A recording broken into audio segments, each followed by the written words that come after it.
wondering, like, is there some reason why that skin might be better than some other skin? I don't think it's like the eye blitzcrank situation. Oh boy, here we go. All right. Rocking a hard place. It's where Dudu is, and there's the gold card. First blood goes over to Canna. As Faker easily tanks up the turret. He'll take himself a plate.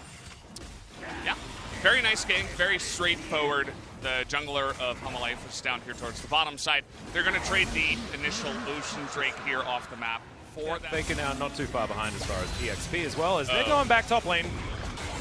Faker doesn't care about that minion wave whatsoever. As the Obliterate comes in, I believe he did have Death Realm, and Canna's in there at the moment, but they just waited out. And the Mordekaiser's dead.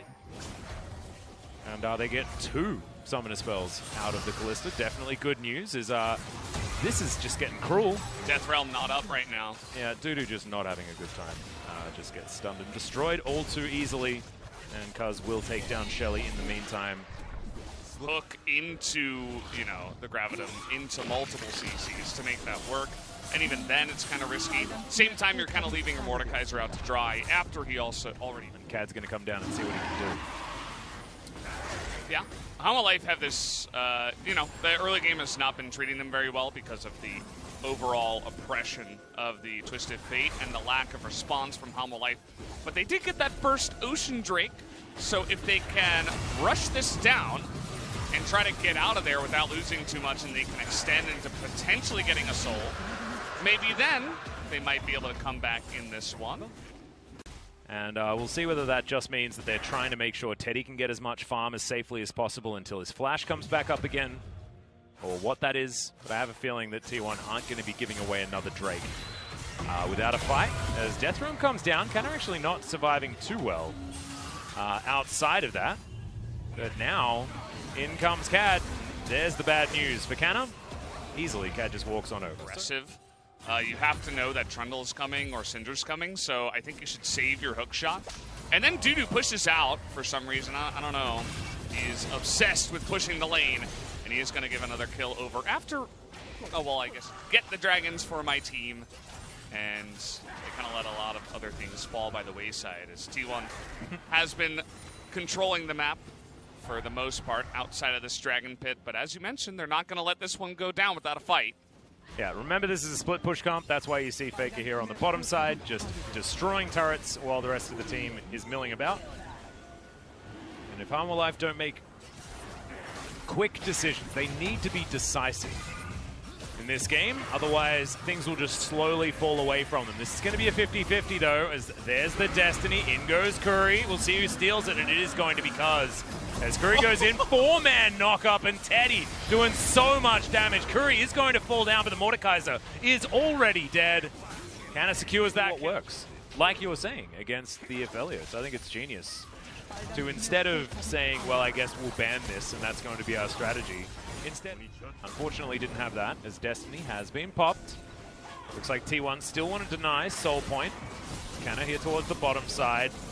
And there's the Destiny. Faker gets down south of the Dragon. Wild Cuz starting to do a bit of damage here, as we'll see whether Cuz can get another steal. There's the Fate's Call as Miru flashes onto Cuz and takes him down.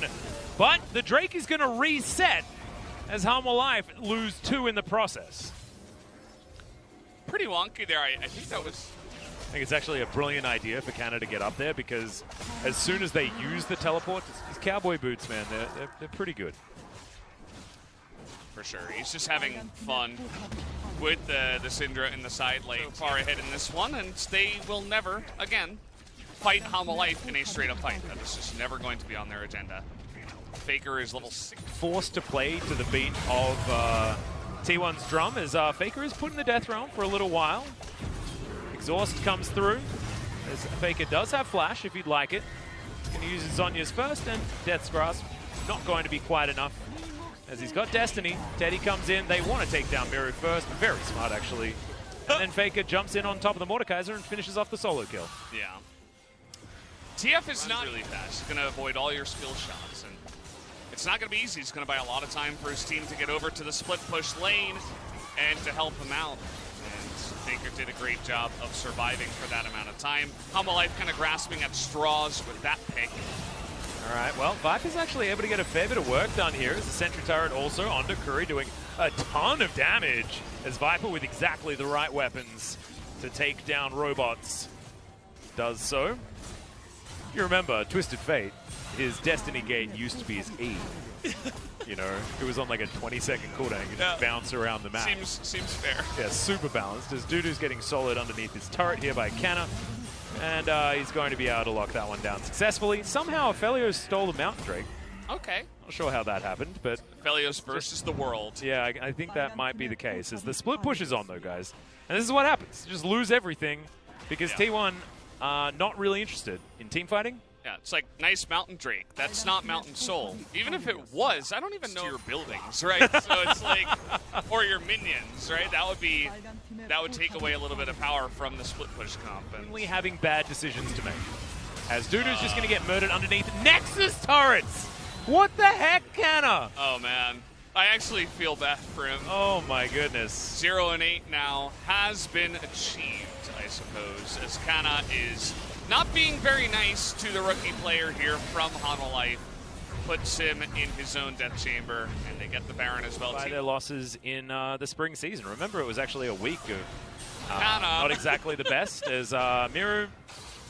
Bullying is not okay, okay? I think I've seen this like montage video of, look at this broken build. Even emoted him. Well, Faker's going to get Moonlight Vigiled. Cuz wishes he had a little bit of extra range. Viper says, I don't need any extra range. My range is unlimited. As we'll see whether the god of the bottom lane is going to be enough to save Hanwha Life. But honestly, the game is being won entirely around the location of the Aphelios. And he's being made redundant, honestly. As, he was trying to go for it. That was actually very cute. I think if you... on Hanwha Live. About a year or two ago, something like that. And we're just going to see the Trundle die. Very, very quickly, Canna's found his way into the backline. Viper is still alive.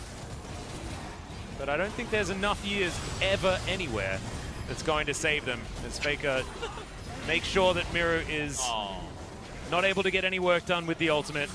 No one's dead on the side of T1, and they kill turrets extraordinarily quickly. Lehens goes into his stopwatch, but he'll be taken down. Miru also, that was incidental damage, I guess, as Viper Captain Jack cleanse. But honestly, it just does not matter what this Aphelios does because the Nexus has been destroyed. T1 with an